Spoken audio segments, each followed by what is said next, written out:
So, just go with the flow of what's going here. Don't try too hard to understand it. And because by the end of the weekend, you are going to really get that there's absolutely nothing to do. Nothing. There's absolutely nothing to do. And so the understanding part of the journey doesn't help us if that's what we're aiming at. Understanding cannot help us. It's just part of the journey, right? The physical aspect of our experience is the concrete. The understanding is the diving board. We want to get into the water. And so at some point, we've got to get off the diving board and dive into the water. And that means leaving understanding behind, right? And so we're using the mental here because the mental is for, one of the beauty about the mental is it's good for information. But information isn't knowledge. There's a very big difference between information and knowledge. Knowledge requires an experience, a physical, mental, and emotional experience of what it is you want to know something about, not just an understanding. When we have an understanding, all we do is have it on the mental aspect, right? So information is great. We use it here so that we can move in formation with each other. That's all it is for. It helps us to move in formation. That's why we call it information, right? But that's really its only purpose. Eventually we want to sink into an experience of what's going on, of all this work. And by the end of this weekend you'll get that the experience that you require is the one you're having. You don't even have to look for that one.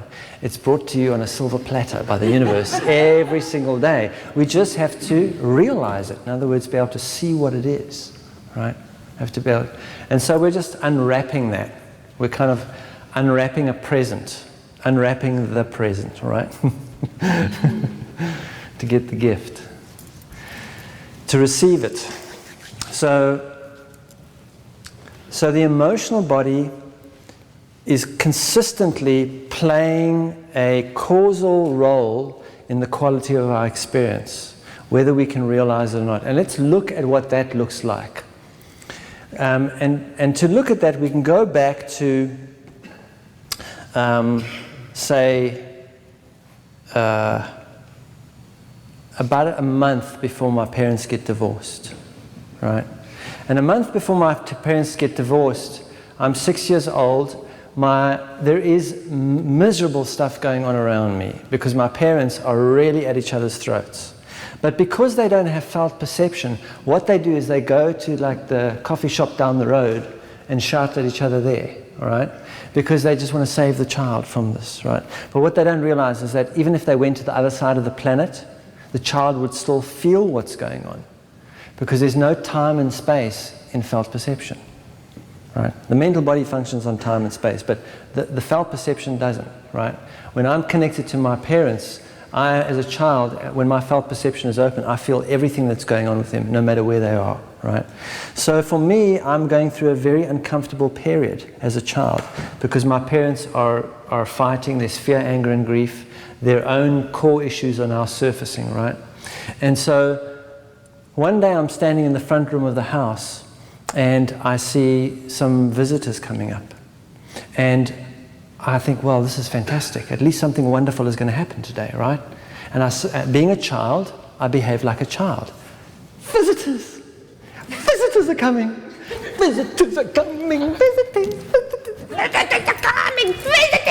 Visitors! And my parents say, shut up, there's visitors coming. Behave yourself. Can't you see these visitors coming, right? And in that moment, I go, statue still, and all that's left is one toe is moving, right? That's all that's left.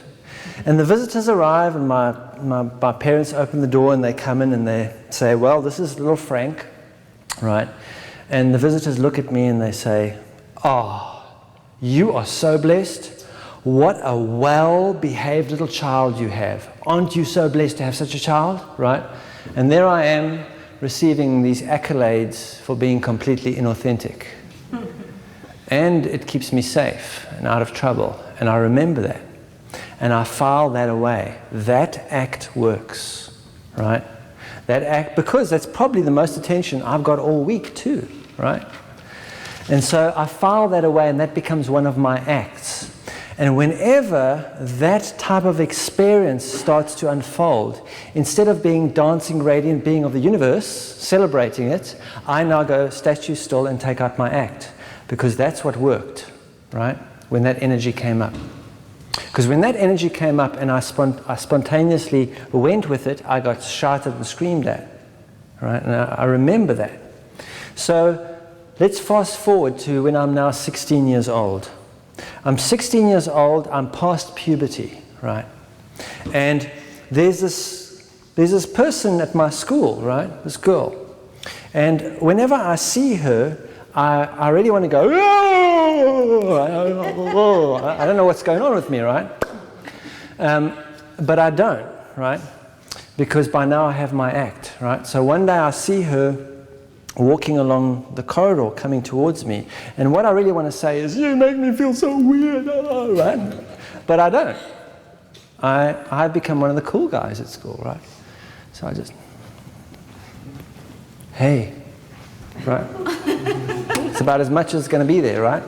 And she is attracted to me because she has the same issues as I do. So she sees me and she goes, hey, right? And but she's braver than me, because at 16 years old, she's actually more mature than I am, because my emotional development stopped like at 7 years old, right? So she has more bravery, because bravery is actually coming out of the emotional body, right? So she decides to come visit me at my house. And she walks up that same garden path, and I'm standing in the same room I did when I was 6 years old. And I see her come up the garden path. And really, internally, I want to say, I'm the man. I'm a lover boy. Me, lover man, right? But I don't. I don't, right? Because now I have my act. So I go to the door, and I open the door and I go, hey, what's up? When I hang out, it's like, she's coming, yeah, cool. Right. So that, I've got my act down now, right? And that goes on through my life, right? Let's go to about 2 weeks before I do not get the promotion, right? And I'm kicking it at work. I'm earning money. I've got a good job, right? I've got groovy clothes. And when you've got good money and got a good job, and I've got an apartment, right? All those things lined up. The only next thing is to get lots of stuff, right? So I'm buying lots of stuff, right? But there's no point in buying stuff unless you've got someone to show it to. So I cruise over to the people at the water fountain at work, my associates, and I say to them, you want to come over for dinner sometime? Maybe like Friday night. You want to come over for dinner? And they say, yeah, because they've probably also got stuff they want to show me. So they say, yeah, let's come for dinner, right? Now, a very weird thing happens, is that as that moment of that dinner starts to approach, the couple of hours before it starts to happen, right, or an hour or so before, I start to have this weird feeling, right, in my being. I don't even know what it is, but I have a word for it, right? If you see above all these doors, the word is exit.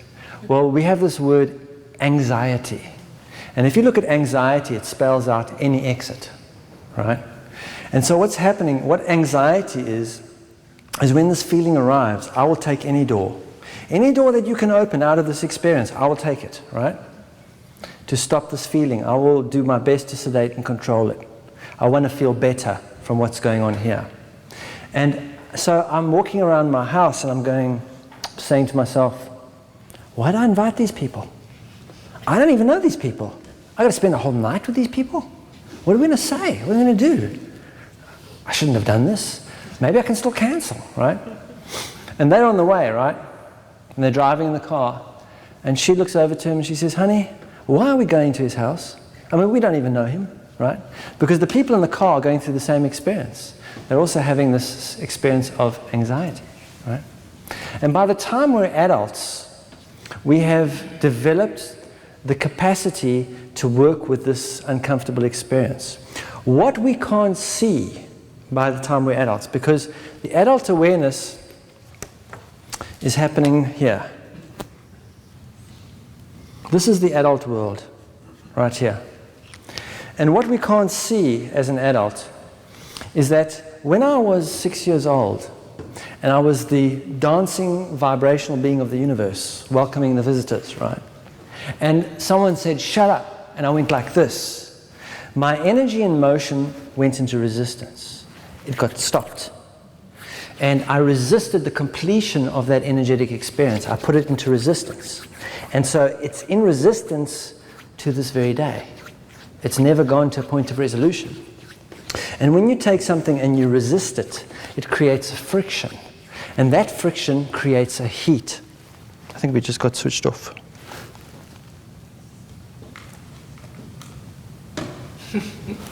Hello. And that friction creates a heat, right?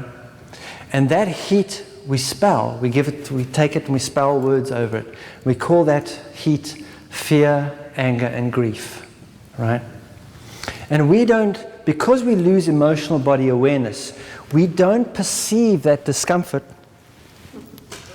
I'm switching myself off. Hello? Hello? Must be something I'm doing with my butt. Because we don't have emotional body awareness, we cannot perceive the causal point of the discomfort. It's not in our awareness that this we have a presence in this room. I think this battery is flat is actually what is going on. Okay, I'm going to watch it. You try. We can't see the causal. Watching you. We can't see the causal point. No, it's gone. No, the battery is gone. So let's have a look and see what battery it takes. Let me see if I can find somebody from AV. Hang on a moment. Oh yeah, no, we need we require a new 9 volt. Oh, take one out of the smoke alarm.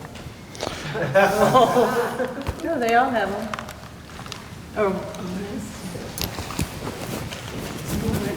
You know what? We'll finish without it. We'll sort it out later. I'll see if there's any back here.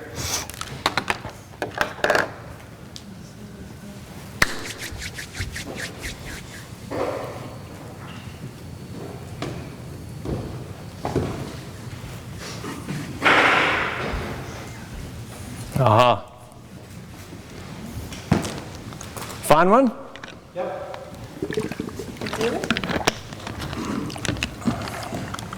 Good job.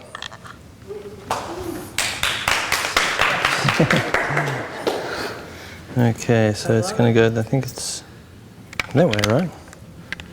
I'm going to back up in case. Was it that way? Aha. We're back. Okay. So, as we were saying, all right. So, because we don't have emotional body awareness as adults, we can't perceive the causal point of the experience of the discomfort. The way the discomfort comes to us, therefore, is initially as a physical reflection. The world is going to reflect our discomfort, or as a story. As a story. That's how we perceive it. And the story will always tell us that the discomfort is coming from out there. Hello? The story will always tell us that the discomfort is coming from out there. And the physical reflection will mirror the discomfort. In other words, and how we will behave is, instead of dealing with our pimples, we'll clean the mirror. Right? Or instead of changing the tune on the radio, we'll move the radio around the room. That becomes our behavior. So, but however, this discomfort is ongoing, and what we've done is we've developed mechanisms to work with this discomfort. Because what we do then is we develop behaviors in an attempt to feel better. Most of what we're doing, whether we realize it or not, is trying to feel better. Most of our spirituality is an attempt to feel better. Most of our religion is an attempt to feel better. Just about all our politics is an attempt to feel better, right? It's not about getting better at feeling, it's about trying to feel better about what's the feeling is already going on there. And so we develop mechanisms to sedate and control our awareness of this. That's the it's a two-fisted punch. The first punch is to sedate and control our awareness of our emotional body, what's really going on. And the other punch is to manipulate our circumstances in such a way as to provide another feeling, a feeling that we're not having, a feeling that we say is feeling, but now I'm feeling better. I've stopped that feeling and I'm feeling better. So for example, an hour beforehand, Frank says, oh man, I shouldn't have invited these people. I don't even know them.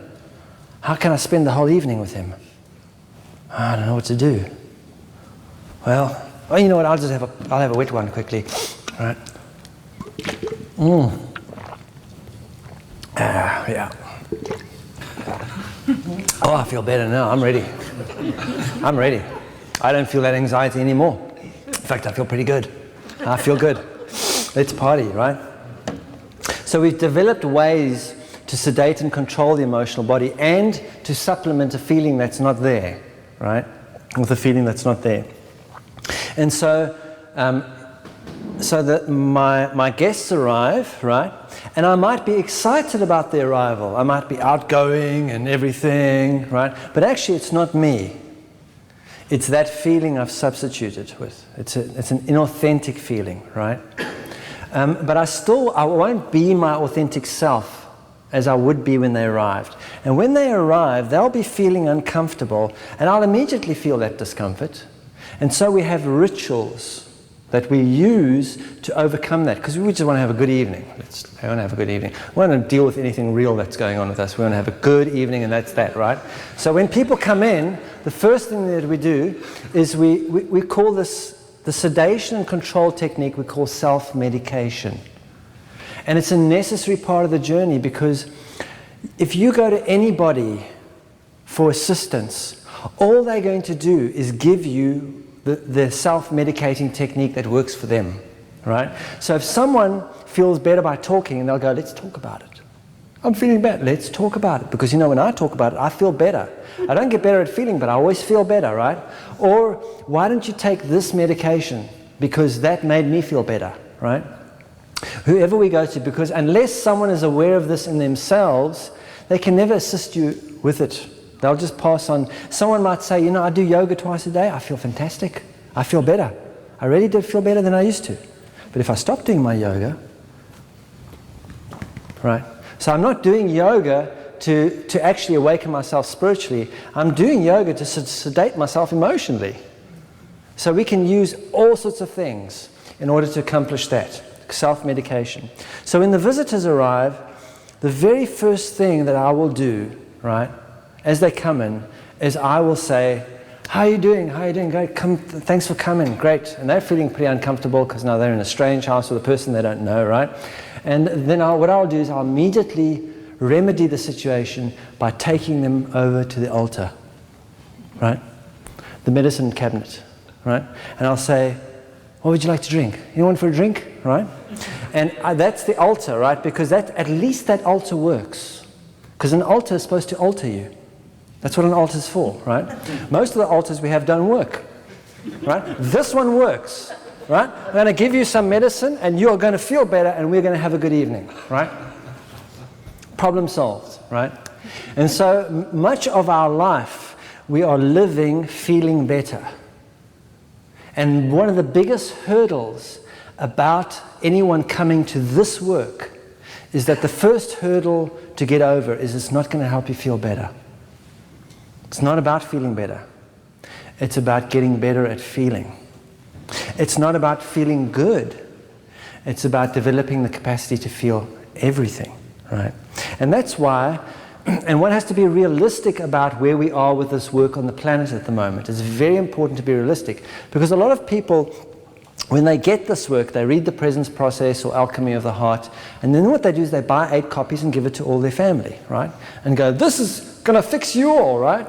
It's going to, and look, how many people, tonight is what? Tonight is a Friday night. How many people are at a sporting event tonight? Millions. How many people are at a political rally tonight? Hundreds of thousands. How many people are contemplating the work of emotional integration?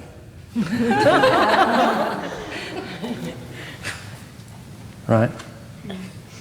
Because nobody really wants to go here. Everybody wants to go here. Gonna boom, boom, body, mind, and spirit. Forget that. Forget that, right? That's the powerful work, right? And so, in order to regain, this journey takes us through 3 levels, the journey of the heart. It takes us through them. There's not a destination. And the first level is authenticity, right?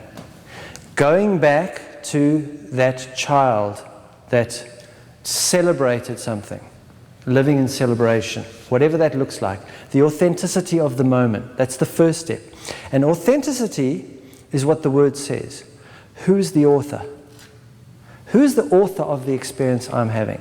And the best way to describe the 3 levels of the journey, because the 3 levels are just 3 portals one goes through into this part of the journey. And the first is we're sitting in a restaurant. We have a plate in front of us of food. We don't like the food. We have people sitting around us. We don't like their company. They annoy and irritate us. The waiter's standing next to the table. We're moaning at the waiter about the quality of the food, even though we know the waiter doesn't cook, right? The quality of our life is miserable, or it's uncomfortable on some level, and we're saying, why does this keep happening to me? That's where the authenticity journey begins. And then we are asking, who is the author of this experience? And the authenticity journey is about realizing the significance of emotional printing. That until I take care of my emotional imprinting, I am running a software that is running my life. Whether I like it or not, it's running my life. And that is the author of the quality of my experience. And until I choose to take responsibility for that, then nothing is going to ever change. That's the authenticity. That moves us into the next level of the journey. The next portal is integrity. And integrity is not, when we're in the mental plane, what we do is we have a moral code for integrity. If I do all these rules, I have integrity. Okay? If I never lie, I have integrity. But integrity's got nothing to do with that. Integrity is about structure. This building has an integrity to it, right? Earlier on, when that gentleman was talking to us, he was talking about a building that's got really profound integrity. And what integrity is when the right building materials are used for the right applications. If you use the right building materials for the right applications, whatever you build will have integrity. If you don't, the slightest deviation in circumstances, and that will fall over, right? So it's the same with us. Integrity. We have an experience that we are constantly in manufacturing the quality of. And the integrity of that experience is determined by using the right building materials for the right applications. We have 3 building materials: physical, mental, emotional. And they have very specific applications. And when we use the mental for what only the emotional can do, we're going to be out of integrity. When we try and do with the physical what only the emotional can do, we're going to be out of integrity, no matter what. So the integrity part of the journey is when we get up and we go into the kitchen, right? We go, oh, there's a kitchen, right? Now that's a really sexy place. The kitchen is groovy because appliances, recipes, ingredients, utensils, and I can cook. And it's a very powerful trap for the ego. It can get very personal because in the kitchen there's the possibility of becoming a master chef. And that's really sexy to us. And so what happens is when we go into the kitchen is metaphysics. It's the phase called the metaphysics. And what we do is when we're in the kitchen, we actually think we're here. We're actually only there. That's the authenticity, integrity, right, level of the journey. But we think we're here because it's so powerful, because we can make things happen. And you know, we have macabres and chakras and you know, light bodies and all these wonderful things going on, right? And it feels like amazing, right? Something's really happening. But actually, once we get deep enough into this work, we'll realize that while we're in the metaphysical realm, nothing happens either. We just think it does, right? So in the metaphysical realm, what we're there to do is learn about integrity. And what the integrity is, the realization that if we cook and cook and cook and cook, the food will eventually spoil. We'll overcook. If we don't serve that food, it'll spoil, right? And it's that realization, it's our integrity that enables us to move into the next portal. And the next portal is actually, we leave the kitchen. Now we know the kitchen is there. We know how to use everything in the kitchen, and that's great, right? But we're no longer saying, I only read books about the kitchen. I only go to kitchen meetings. You know, and we're driving through the traffic and we're looking at other people and going, you know, I go to a kitchen meeting once a week. When are these people going to get real and start going to a kitchen meeting, right? Right? That's when we know we're in the kitchen, and it's a very important part of the journey because we are learning the different applications, the different building materials and their applications, and we have to learn that. But once we've learned that, we have to apply it. And we don't apply it in isolation from the world, right? There's many times where we can go to a retreat for 7 days and we feel really amazing, right? We're there, everyone's going namaste, namaste, beautiful food, everyone who thinks like us is there, right? It's so easy to be at peace, like it's just so peaceful. No one pushes our buttons because everyone's on their best behavior and being nice, right? But we go, after 7 days, we go back to work on the Monday. I can't stand this place, right? Now we're totally overwhelmed by it, right? Because something's being opened up, but we haven't really developed the tools to work with our experience. The object is to impact our 3D experience, not to keep it up here, right? So the next part of the journey is called intimacy. And intimacy too has a phonetic definition, which is into me and see, not into you and see. We think intimacy is about the other person and about how I'm being with that other person. It's not. It's how I'm being with myself, into me and see. And intimacy looks like this. We leave the kitchen. We know the kitchen is there. We can always get up and go into the kitchen whenever it's required. But now we go back to the table we were sitting at in the first place. We sit down. There's a plate of food in front of us. There are people around us. And there's a waiter standing next to us.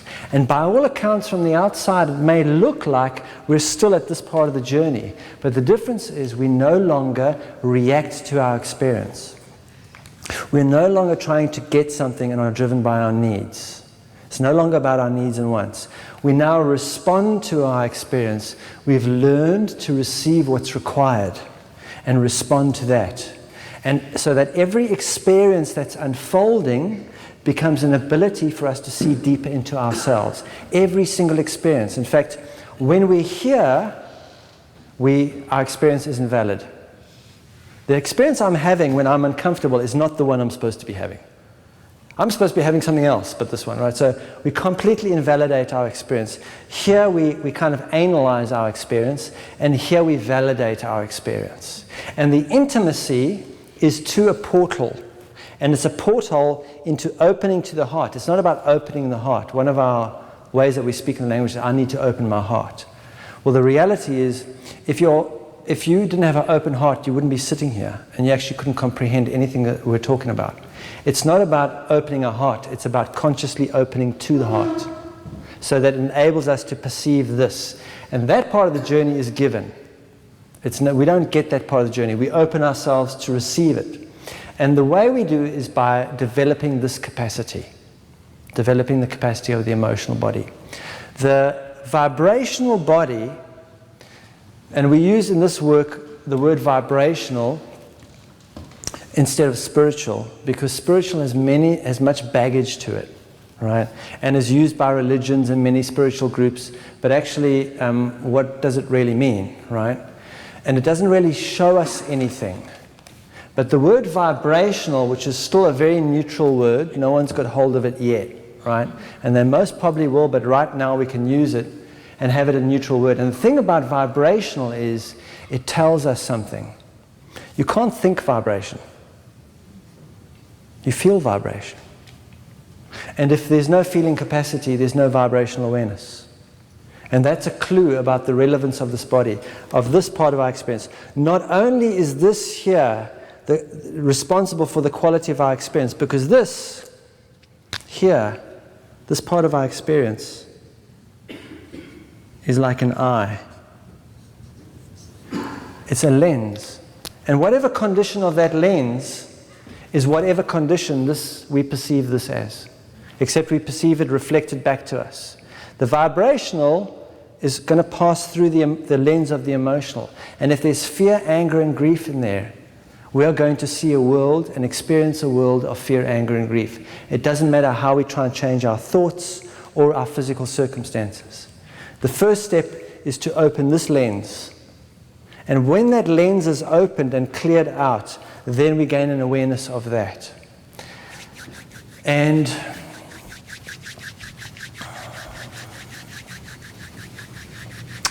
I think that's going to be enough for tonight.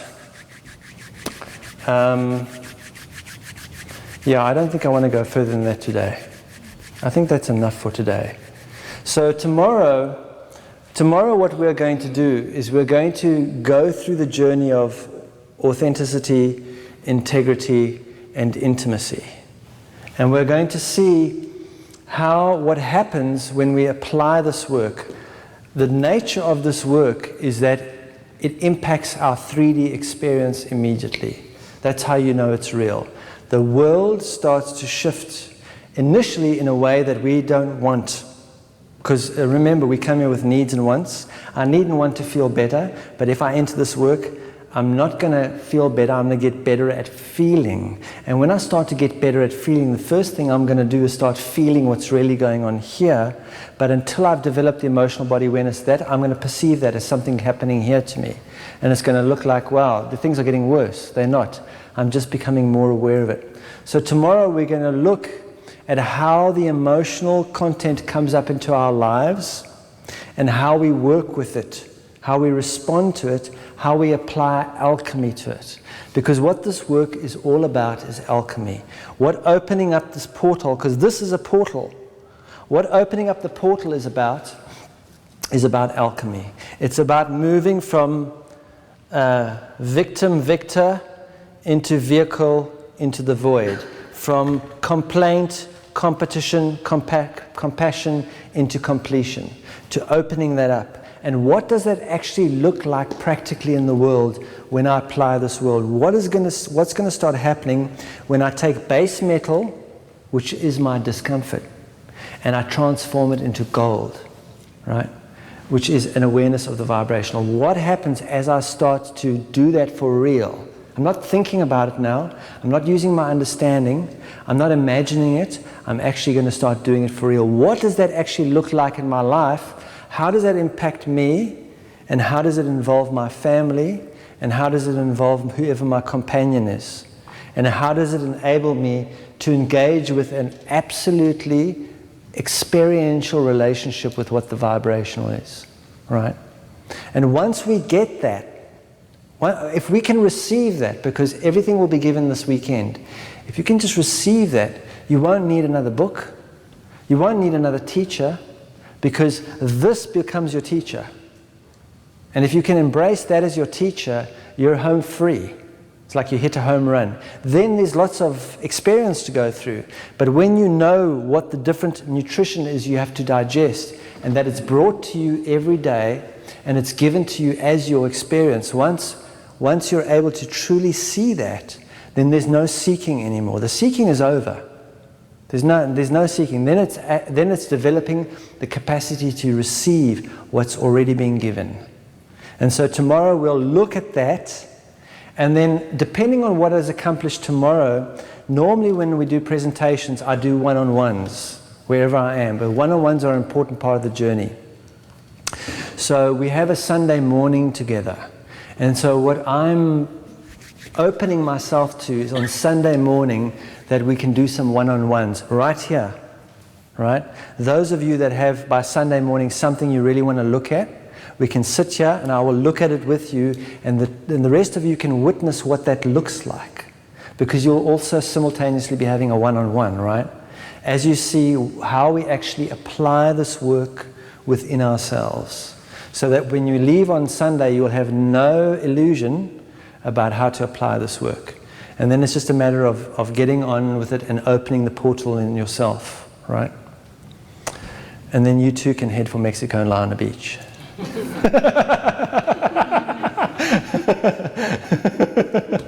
So I appreciate you all coming this way to attend this. Have a good night's sleep. When you get up in the morning or as you wake up in the night, pay attention to any dreams that you're having. Because the nature of what we did tonight, of what we looked at, is it's going to stir things around a bit, and it'll be shown to you if it's necessary, if it's required in your dream state. So maybe some of you can bring some dreams in the morning for breakfast. All right? And we're going to meet here at 9, not 9:15. It says on the notation you've been given that we're meeting quarter after the hour every time, but let's do it on the hour. Meet here at 9, and we'll take it from 9 to 12, and then from 2 to 5, I think, right?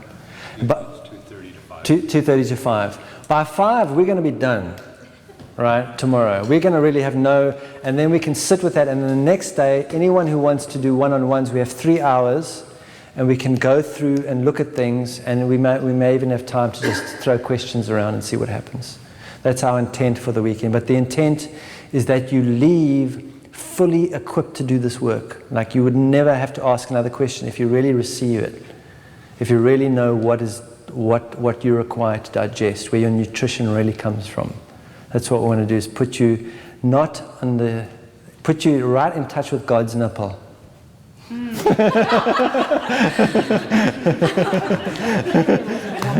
You know, because this is how it is, right? I'll just finish with this, just to show you what I mean by that. When we're in this place, remember we said what we're doing is we're sedating and controlling this, and then our awareness of it, and then over it we're placing a feeling, shoving on it that we're not having. We're manufacturing feelings to feel good, right? That's called manipulation. Manipulation. And what manipulation is, the metaphor of manipulation is this.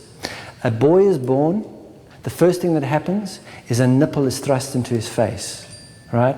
And then psychologically, that's where the food of life comes from. The chi is coming from that nipple. And then suddenly the nipple's taken away and hidden away forever. And all he does is spend the rest of his life trying to get the nipple back, right? Man, nipple, nation, right? Manipulation. And what manipulation is, we all have it. It is my manipulation. It is me physically and mentally manipulating my own emotional body to cause it to behave in a certain way. And we see this in the world, the way men manipulate women. It's an external manifestation of that internal experience. And once all it's required, actually, is to bring that to an end within ourselves. The impact of bringing to an end in ourselves is so powerful, it's bigger than a nuclear reactor. And that's us to do for ourselves. Because what happens is, when we clear this out and stop manipulating it, and it opens, this comes rushing through as it is, not as it's defined to be. As it is. And this has a massive impact on our experience if we can allow it through as it is. Right? It can open the porthole, because the portal has to be open from this side, from the side we're in. It has to be open from this world. Right? That has to be from this side. It's waiting to come through. It is coming through, but in a very distorted format, according to the lens that we're wearing. We want to remove that. Right? So that's the end of the man nipple nation, right? Is the intent, all right? So have sweet dreams tonight. We'll see you in the morning. Thank you for coming. Thank you.